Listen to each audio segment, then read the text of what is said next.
You want to see it? We're putting on a show. We're putting on a show. Yeah. Just imagine me rotating around the skewer. Yes. Yeah, I go to the self-tanning place and say I want to be succulent, butter me with herbs and spices. Yeah, we got to seduce a man at a Costco deli. Yeah.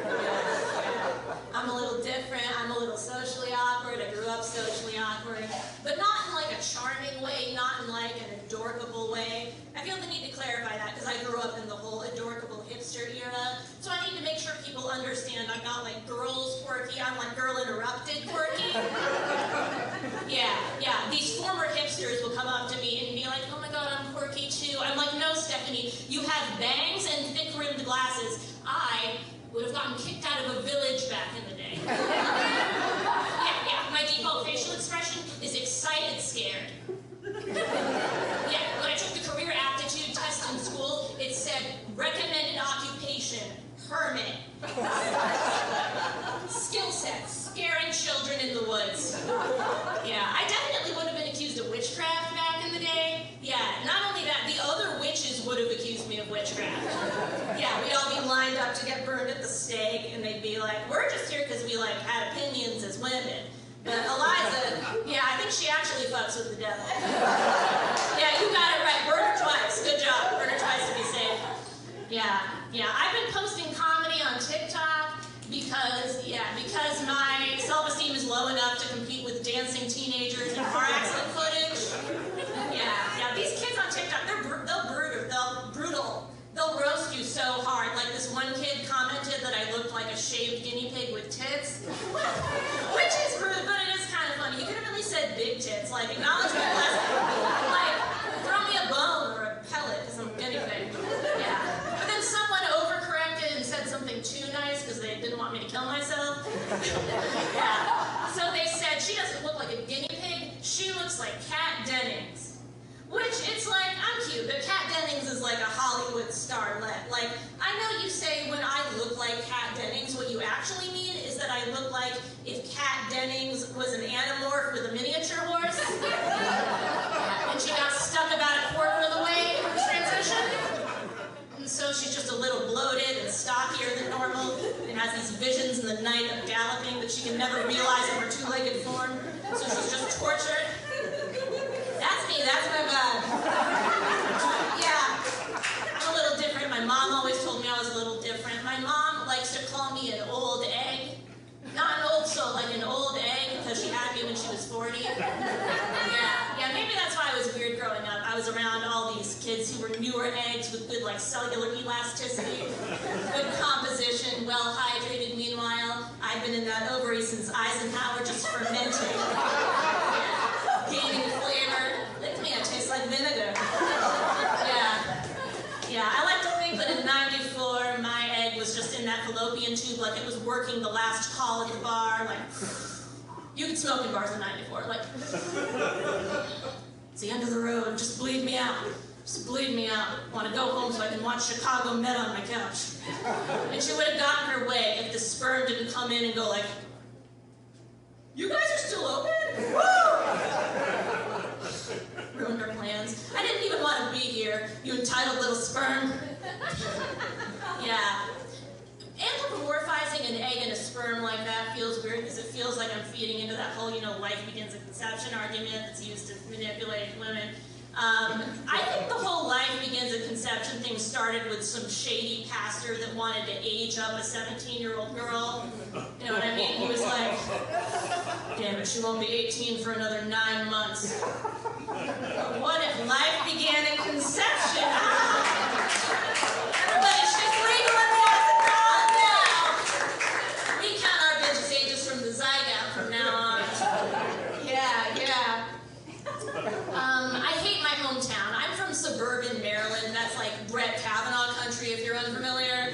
Yeah, we're all the worst parts of the North and the South combined. We're like just as bigoted as the South, but we're not even polite about it. Like New Jersey attitude, Bama values. Straight up. Like at least North Carolina will give you like a nice monogrammed toad with a Lily Pulitzer pattern on it. Put your stuff in when they tell you to go back to where you came from. Like, put your stuff in here, hon. Now get out. Yeah. Meanwhile,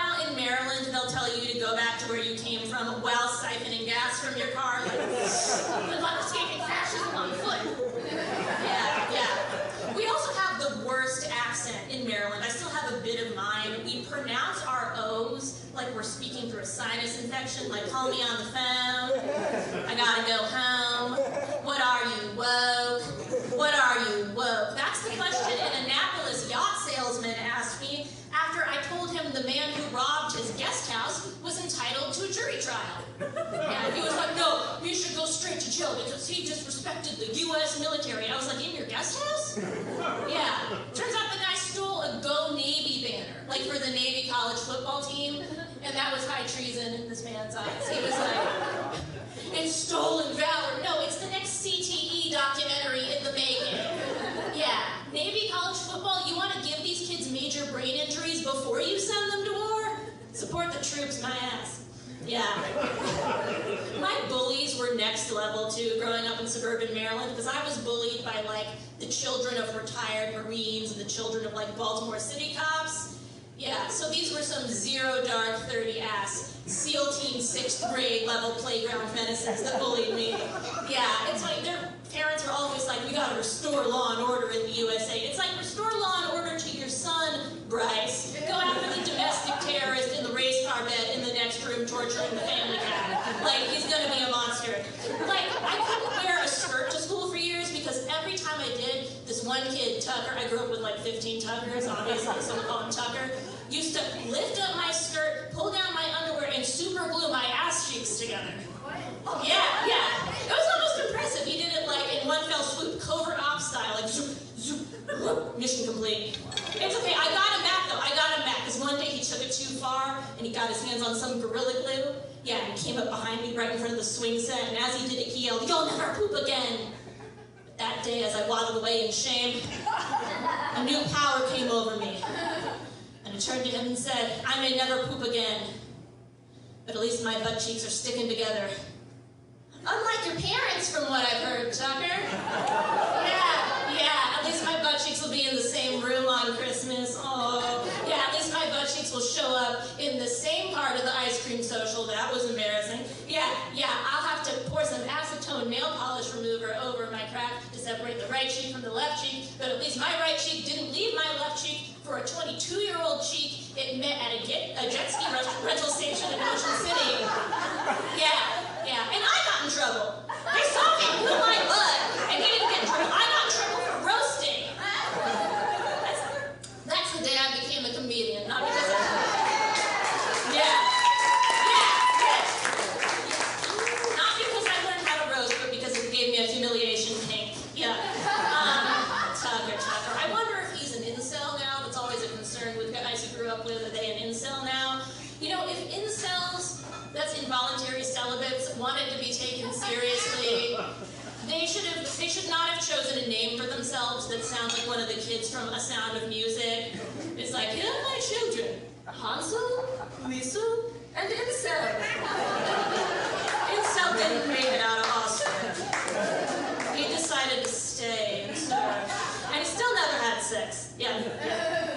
I don't know, if I saw Tucker on an incel forum, I would not even report him. I'd just be like, hey man, looks like those cheeks never got unstuck for you.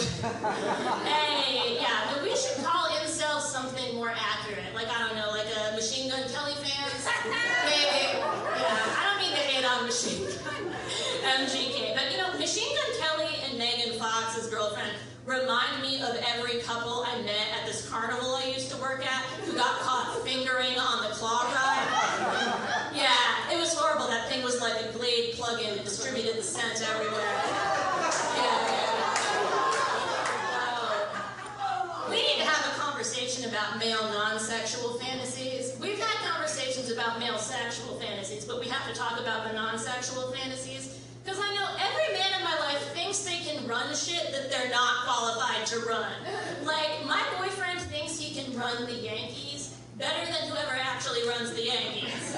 Yeah, he's like, you know what I do with Aaron Judge? You wouldn't do anything with Aaron Judge. The last time you played baseball, you were 4 feet tall and below the age of reason. Yeah. My friend Jeff I used to work with fully thinks he could solve the war in Ukraine. This man has never been east of Indiana until a few months ago he thought Kiev was just a brand of vodka. It's good vodka. But he was like, if I just got on a call with Biden and Putin and Zelensky, I could get through to them. It's like, get through to Microsoft Outlook, Jeff. None of our emails God's word. Solve the diplomatic crisis between this office and Spectrum Wi-Fi. Like, dude, I don't know. I don't hate men. People think I hate men. I don't. Just they can do a lot of damage. Like, I think those of us who sleep with cishet men, that's cisgender heterosexual men, should maybe charge them a deposit before sleeping with them. You know, just a little money on the line in case they violate the terms of the contract. You know, like, because, you know, when you rent an apartment, you put down $500, and they say, you'll get this $500 back, unless, you know, you drill any holes we didn't agree to drill together. Yeah. Or you cause an infestation of anything. Yeah. Or, you know, you try to get a couch through the door that clearly cannot fit through the door. What if I grease it up? No, it's not going to work. I know this place better than you. Trust me. Yeah. And for God's sake, when you bring in furniture, put some protection down on the floor. Yeah, don't whine about it. It takes 2 seconds. Come on. Like, I know this is just one more apartment to you, but this is my building. Whatever you do to it, I have to live with forever. Yeah. You don't have to lick the place clean. That's a bonus. Just, you know, man, have the same respect for the women you sleep with that you do for your one bedroom in Studio City that's owned by, like, the Bezos Steel Corporation. You know? Yeah, because for God's sake, the federal government does not have that level of respect. Yeah, that deposit's got to include the cost of a ticket out of state from now on. Yeah. Anyway, that's my time. Thank you.